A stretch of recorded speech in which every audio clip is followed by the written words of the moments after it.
Avez-vous déjà eu l'impression que, malgré tout ce que vous avez vécu avec un narcissique, cette personne n'arrive toujours pas à vous lâcher, même après avoir fui vers son nouvel amour? Il vous a vendu comme son âme sœur. La nouvelle victime semblait parfaite. Vous pensiez, eh bien, je ne lui suffis plus. Mais, avec le temps, vous découvrez qu'il ne vous oublie pas. Au contraire, il est obsédé par vous. Et plus encore, il commence à détester son nouveau partenaire. Aujourd'hui, je vais vous révéler les 8 raisons pour lesquelles un narcissique finit par détester son nouveau partenaire et, malheureusement, ne parvient pas à vous sortir de sa tête. Préparez-vous, car ce que vous allez entendre pourrait vous apporter la conclusion dont vous avez tant besoin. Et si vous restez jusqu'à la fin, je vous donnerai une réplique géniale pour désarmer un narcissique sans que vous disiez un seul mot. Alors, installez-vous confortablement, abonnez-vous si ce n'est pas déjà fait, et préparez-vous à comprendre la psychologie d'un narcissique comme jamais auparavant. Cette vidéo est pour vous si vous avez déjà vécu une rupture émotionnelle, si vous vous êtes demandé pourquoi ce narcissique s'est lancé si vite dans une nouvelle relation, et surtout, pourquoi cette relation ne l'a pas comblé. Plongeons dans la psychologie obscure d'un narcissique pour découvrir pourquoi, même s'il a une nouvelle partenaire, il ne peut s'empêcher de vous regarder en arrière. La première raison pour laquelle un narcissique finit par détester son nouveau partenaire est plus courante qu'il n'y paraît. Le nouveau partenaire ne connaît pas encore ses ficelles. Au début, tout semble un conte de fées. Le narcissique se présente comme charmant, séduisant, attentionné et extrêmement intéressé par chaque détail de son nouveau partenaire. Qui ne serait pas flatté par une telle attention? Mais ce qui semble être une histoire d'amour parfaite est en réalité une stratégie calculée. Cette attitude idéaliste n'est qu'un masque soigneusement construit pour piéger sa nouvelle victime. Et comme tout masque, tôt ou tard, il finit par se fissurer. Alors, que se passe-t-il lorsque la vérité commence à s'infiltrer?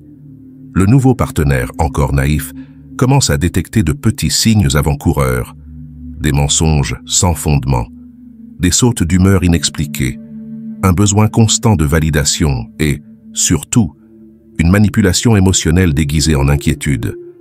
Il peut d'abord se justifier, comme beaucoup le font. On a tous des défauts ou il a peut-être passé une mauvaise journée. Mais ces signes se répètent et quelque chose en lui commence à dire « ce n'est pas bien ».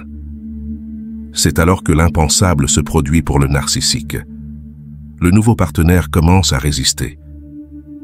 Il commence à poser des questions, à remettre en question ses actions, à fixer des limites.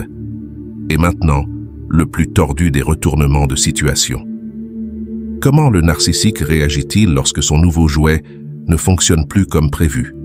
Eh bien, il commence à le comparer à vous. Dans son esprit déformé, où le contrôle et l'adoration sont sa nourriture quotidienne, il commence à penser que vous, oui, vous, le précédent partenaire, étiez plus facile à manipuler, plus prévisible, plus utile. Naît alors un sentiment de frustration envers le nouveau partenaire, qui représente désormais une menace pour sa fausse image de supériorité, et parallèlement, une idéalisation de vous, comme si vous étiez le partenaire idéal qui s'est enfui. N'est-ce pas ironique?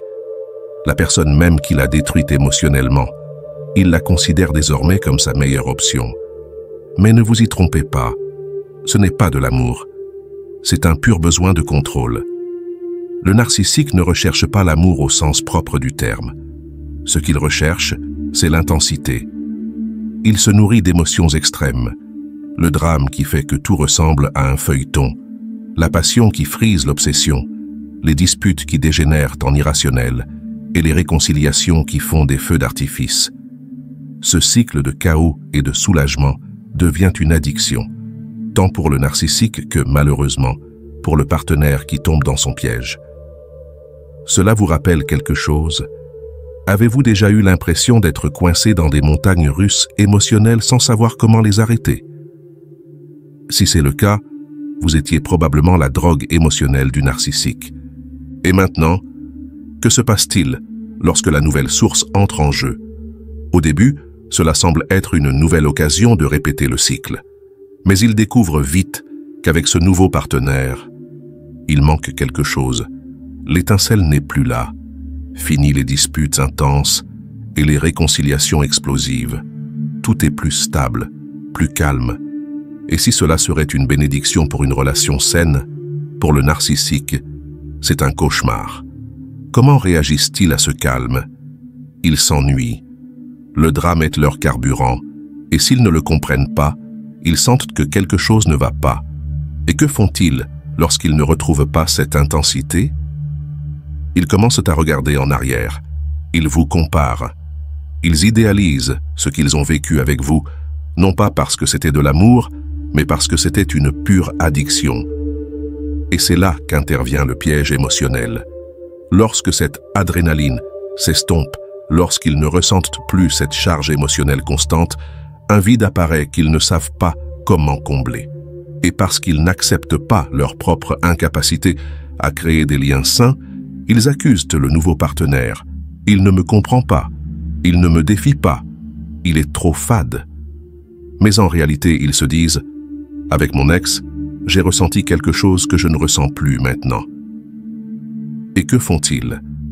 Ils vous recherchent, vous traquent, vous mentionnent dans leurs disputes et même essaient de se remettre ensemble. Non pas parce qu'ils vous aiment, mais parce qu'ils veulent retrouver cette exaltation émotionnelle que vous seul saviez générer. Et cela, même si cela peut paraître tordu, prouve que vous n'êtes plus là pour être leur drogue et qu'ils ne savent pas vivre sans.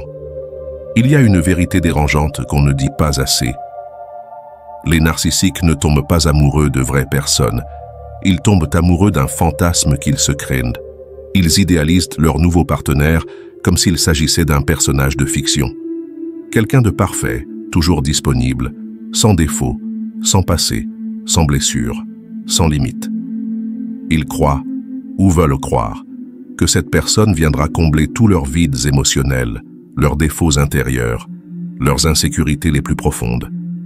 Avez-vous déjà vécu des choses comme « Je n'ai jamais rencontré quelqu'un comme toi » ou « Tu es tout ce dont j'ai toujours rêvé » au début? Ce n'était pas de l'amour, c'était une projection. Et ce genre d'illusion, tôt ou tard, s'effondre. Et que se passe-t-il lorsque le fantasme ne tient pas? Parce que, bien sûr, nous sommes tous humains. Le nouveau partenaire, comme tout le monde, a des mauvais jours, des traumatismes non résolus, des opinions, des désirs et des besoins émotionnels qui veulent aussi être entendus. Et comment le narcissique réagit-il à cela? Avec frustration. Parce que cette personne ne remplit plus le rôle qui lui est assigné dans son film mental. Celui qui était censé être soumis se rebelle. Celui qu'il était censé admirer inconditionnellement commence à se questionner. Le narcissique entre alors dans son cycle favori, de l'idéalisation à la dévalorisation. Ce qui était autrefois « mon âme sœur » devient désormais une simple déception. Que pensez-vous qu'ils font ensuite? C'est là que l'histoire prend une tournure perverse. Vous revenez à leur esprit. Oui, vous, la même personne qu'ils ont essayé de détruire, d'ignorer ou de remplacer. Dans leur logique déformée, ils commencent à croire que vous correspondiez à leur fantasme. Que vous étiez plus facile, plus dévoué, plus tolérant. Mais ils ne s'en souviennent pas par amour, mais plutôt par utilité. Au moins, mon ex ne m'a pas causé autant de problèmes, diront-ils. Vous rendez-vous compte de l'ironie? Après vous avoir fait sentir comme le problème, vous leur manquez maintenant parce que leur nouveau partenaire a l'audace d'être authentique. Mais attention, ce n'est pas qu'ils vous apprécient maintenant. C'est qu'un autre fantasme a été brisé. Et ils ont besoin de revenir à un ancien pour continuer à se fuir. L'un des principaux outils du narcissique pour exercer son contrôle est la peur. Ce n'est pas toujours une peur évidente ou physique. Parfois, cela se manifeste par des silences prolongés, des regards désapprobateurs, des menaces voilées, un chantage affectif ou des sautes d'humeur si brutales qu'elles maintiennent l'autre en état d'alerte permanent. Vous êtes-vous déjà surpris à réfléchir à 2 fois avant de dire quelque chose, de peur de provoquer une réaction? C'est là le pouvoir de la peur narcissique. Elle vous pousse à modifier votre comportement sans vous en rendre compte.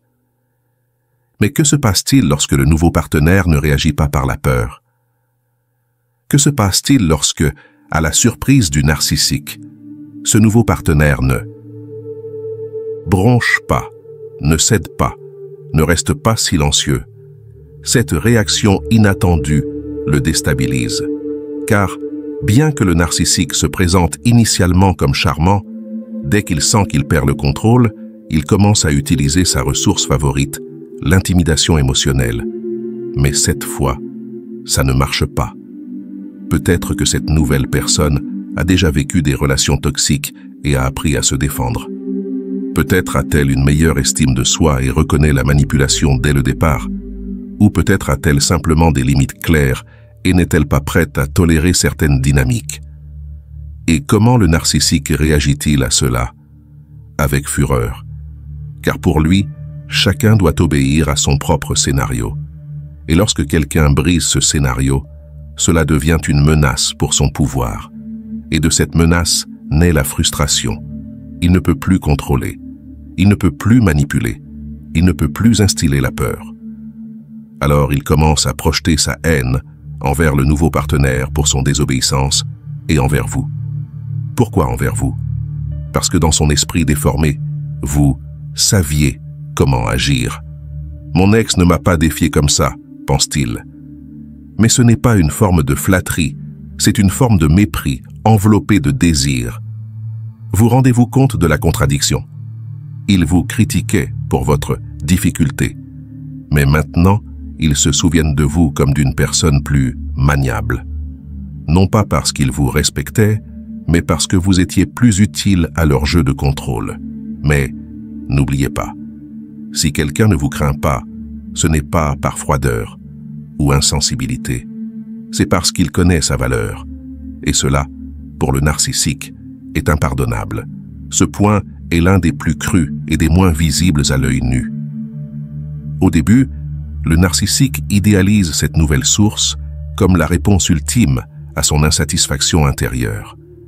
Il la voit comme un trophée, une solution miracle, quelqu'un qui lui apportera enfin ce sentiment d'amour-propre qu'il n'a jamais pu construire seul. Cela vous rappelle quelque chose? Vous souvenez-vous que vous aussi étiez perçu comme ce salut temporaire? Mais avec le temps, cette illusion se brise. Le nouveau partenaire ne répond pas à des attentes irréalistes, ne comble pas tous ses vides émotionnels, ne le valorise pas 24 heures sur 24, 7 jours sur 7. Et puis, petit à petit, le dénouement commence. Car sans s'en rendre compte, le narcissique commence à se reconnaître dans cette personne et ce qu'il voit ne lui plaît pas. Que voit-il vraiment? Son vide, sa dépendance affective, son manque d'identité authentique. Cette nouvelle relation, loin de le guérir, lui révèle exactement ce qu'il nie depuis des années, que le problème ne vient pas de l'extérieur, que ni vous, ni le nouveau partenaire, ni personne d'autre ne peut combler ce qu'il n'a jamais voulu affronter. Mais bien sûr, pensez-vous qu'il l'admettra? Jamais. Consciemment, la dernière chose qu'il acceptera, c'est sa propre responsabilité. Mais au plus profond de son subconscient, il le ressent. Et cela le rend fou. Alors, que fait-il? Il attaque. Il devient cruel. Il commence à rabaisser cette personne, à la dévaloriser, à lui reprocher de ne pas le faire se sentir aimé, de ne pas être à la hauteur. C'est comme s'il disait « Si tu ne peux pas me guérir, alors tu es inutile ». Et voilà que, une fois de plus, tu reviens dans son esprit, car dans ce récit déformé, toi aussi, tu as échoué. Mon ex ne m'a pas non plus apporté le sentiment d'être entier, pense-t-il. Mais ce qu'ils ne comprennent pas, et peut-être ne comprendront-ils jamais, c'est que personne ne peut guérir ce qu'ils refusent de regarder. Et quelle était votre faute? Quelle est la faute de la nouvelle source? Aucune. Le narcissique vit dans l'attente que quelqu'un d'autre vienne guérir son âme. Mais ce n'est pas de l'amour, c'est une exigence impossible. Alors, la rage de ne pas être guéri se transforme en haine pour ceux qui étaient les plus proches. Mais voici la vérité qui dérange. Personne ne peut combler un gouffre sans fond. Et tant qu'ils ne cesseront pas de chercher à l'extérieur ce qu'ils ne peuvent construire qu'en eux-mêmes, ils continueront de répéter le cycle, encore et encore. L'une des plus grandes peurs du narcissique n'est pas l'abandon, ni même la solitude. C'est d'être vu, découvert. Car tout dans sa vie tourne autour de l'entretien d'une image, celle d'une personne charmante, sensible, profonde, abîmée par le monde, mais au cœur d'or. Tant que les autres créent ce rôle, tout va bien. La relation fonctionne, du moins de son point de vue, car il continue de nourrir son ego. Mais tôt ou tard, le nouveau partenaire commence à remarquer les détails. Il commence à reconstituer les schémas. Et s'il avait dit la même chose à son ex, pourquoi toute leur histoire se termine-t-elle par lui en victime? Pourquoi n'assume-t-il jamais la responsabilité? Et c'est là que le doute s'enflamme. Cela vous est-il arrivé aussi? Avez-vous eu ce moment de lucidité où vous vous êtes dit « Attends une minute, ça ne colle pas ». Ce moment, aussi petit soit-il, est dévastateur pour le narcissique. Car s'il y a bien une chose qu'il ne supporte pas, c'est que quelqu'un jette un coup d'œil derrière le rideau. Quand le nouveau fournisseur commence à questionner, à verbaliser, à souligner des contradictions, c'est comme si son masque lui était arraché sur scène. Et pour lui, ce n'est pas seulement inconfortable, c'est une menace directe. Savez-vous ce qu'il ressent à ce moment-là? De la trahison, purement et simplement. Car pour le narcissique, le nouveau fournisseur avait un rôle assigné. L'admirer, le défendre, le valider inconditionnellement. Mais au lieu de cela, il ose maintenant le confronter, douter de son histoire, lui renvoyer le miroir. Et c'est là qu'il explose. De colère, de mépris, d'attaques passives agressives. Ou simplement en disparaissant pour retrouver quelqu'un qui ne l'a pas encore vu. Et pendant qu'il brûle intérieurement, devinez ce qui se passe. Vous revenez dans son esprit. Oui, vous. La personne qui, à un moment donné, a également commencé à voir. Qui a aussi demandé « Pourquoi es-tu toujours la victime ?» Ou « Se pourrait-il que vous aussi ayez joué un rôle dans tout ça ?» Et c'est là qu'une profonde blessure s'ouvre pour le narcissique. La possibilité que vous sachiez déjà qui il était, et que ce soit pour cela que vous l'ayez quitté. Le saviez-vous? Oui, vous l'avez vu. Peut-être pas tout, peut-être pas au début, mais suffisamment pour vous libérer de son réseau émotionnel. Et cela, même s'il ne l'avoue jamais à voix haute, le marque. Car dans son univers de mensonges bien ficelés, ceux qui parviennent à voir la vérité sont les plus dangereux et les plus inoubliables. Cette raison frappe directement le narcissique, ou plutôt son ego, car après tout le théâtre, les nouvelles photos avec quelqu'un d'autre, les messages indirects et ce « Regarde-moi, je suis mieux sans toi », vient le silence intérieur. Et c'est là qu'il est confronté à une vérité brutale. Même avec quelqu'un de nouveau à ses côtés, il se sent toujours aussi vide, aussi peu sûr de lui, aussi brisé intérieurement. Alors la question se pose, ne vous avait-il pas déjà oublié? N'étiez-vous pas censé être le problème? N'étiez-vous pas en train de les rendre malheureux? Pourquoi alors ne pourrait-il pas être heureux avec une autre personne? La réponse est simple, mais pour eux, inacceptable, car le problème n'a jamais été vous. Le problème a toujours été en eux. Et cela, même s'ils ne le disent pas, les ronge. Le narcissique a besoin d'une validation constante et infinie, comme une sorte de drogue émotionnelle. Mais personne, aussi amoureux ou dévoué soit-il, ne peut maintenir cela indéfiniment. Alors, lorsque la phase d'idéalisation prend fin, lorsque la tension diminue, lorsque le nouveau partenaire cesse d'être nouveau et commence à se comporter comme une vraie personne, avec ses besoins et ses limites, le charme est rompu, et c'est là que la frustration commence. Pourquoi cette personne ne me fait-elle pas me sentir suffisamment bien? Se demande-t-il. Mais au lieu de se tourner vers l'intérieur, il blâme l'autre personne. Il le méprise, l'accuse d'être froid, ennuyeux, indifférent. Et bien sûr, ils vous détestent aussi à nouveau.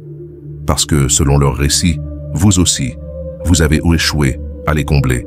Mais en vérité, ce n'était pas votre rôle de les sauver d'eux-mêmes. Et voici le plus inconfortable pour leur ego. Au fond, Ils reconnaissent que vous avez fait quelque chose qu'ils ne peuvent pas faire. Vous êtes parti. Vous avez su voir derrière le masque. Vous avez enduré. Vous vous êtes battu. Vous avez douté. Et pourtant, vous avez eu le courage de briser le cycle. Et cela, même s'ils ne le disent jamais, leur fait plus mal que n'importe quelle indifférence. Car malgré tous leurs efforts pour vous remplacer, vous avez eu le pouvoir de dire « ça suffit » et vous avez survécu à leur manipulation. Vous demandent-ils s'ils pensent encore à vous? Peut-être pas tous les jours. Mais croyez-moi, il y a des moments, surtout lorsqu'ils se sentent vides, même avec quelqu'un de nouveau, où ils ne se souviennent pas seulement de vous. Ils vous envient, parce que vous avez accompli ce qu'ils n'ont pas réussi à faire, être libre et bien dans votre peau, sans dépendre du chaos émotionnel. Nous arrivons à la dernière raison, et peut-être la plus douloureuse pour le narcissique, parce qu'il peut changer de partenaire comme quelqu'un change de vêtements. Ils peuvent vous bloquer sur les réseaux sociaux, supprimer vos photos et dire du mal de vous pour justifier leur version des faits. Ils peuvent prétendre que vous n'avez jamais existé, voire que vous n'étiez qu'un chapitre insignifiant. Mais il y a une chose qu'ils ne peuvent contrôler, malgré tous leurs efforts, votre souvenir. Car vous n'étiez pas seulement un ex, c'est vous qui les avez vraiment vus, celui qui était là dans leurs moments les plus difficiles, et aussi celui qui a commencé à voir la vérité. Et cela les dérange-t-il? Non, ça fait mal, parce que le narcissique vit pour maintenir le contrôle extérieur, mais il ne peut pas contrôler ce que vous avez laissé graver en lui. Vous êtes-vous déjà demandé pourquoi ils s'accrochent à vous, même longtemps après leur départ? Pourquoi réapparaissent-ils? Pourquoi vous nomment-ils indirectement? Pourquoi ont-ils besoin de dire du mal de vous à leur nouveau partenaire ou à leur entourage? Parce qu'ils ne supportent pas l'idée que vous ayez tourné la page, que vous ne soyez pas revenu, que vous ne vous soyez pas effondré sans eux. Dans leur scénario mental, vous étiez censé stagner, pleurer leur absence, convaincu que personne d'autre ne pourrait vous aimer comme eux. Mais lorsqu'ils vous voient sourire, reconstruire votre vie, penser vos blessures, grandir, quelque chose se brise en eux.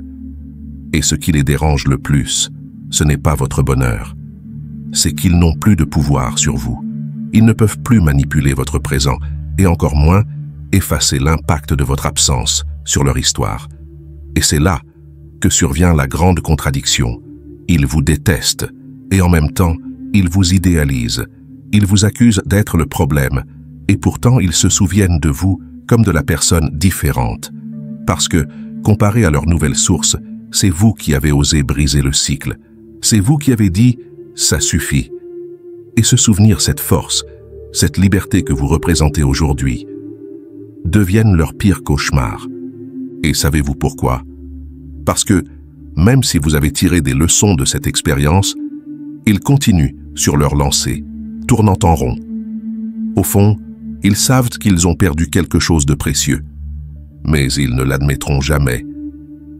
Alors, que font-ils? Ils vous transforment en un fantôme émotionnel, un fantôme qui les hante, non pas parce que vous voulez revenir en arrière, mais parce qu'ils ne peuvent pas se défaire de ce qu'ils ne pouvaient pas contrôler. Comprenez-vous maintenant pourquoi le narcissique ne peut pas vous lâcher, même s'il a déjà quelqu'un d'autre à ses côtés? Pourquoi reste-t-il prisonnier de cette obsession apparemment sans fin? Ce n'est pas de l'amour, ce n'est pas un regret sincère, ni un désir sincère de changement.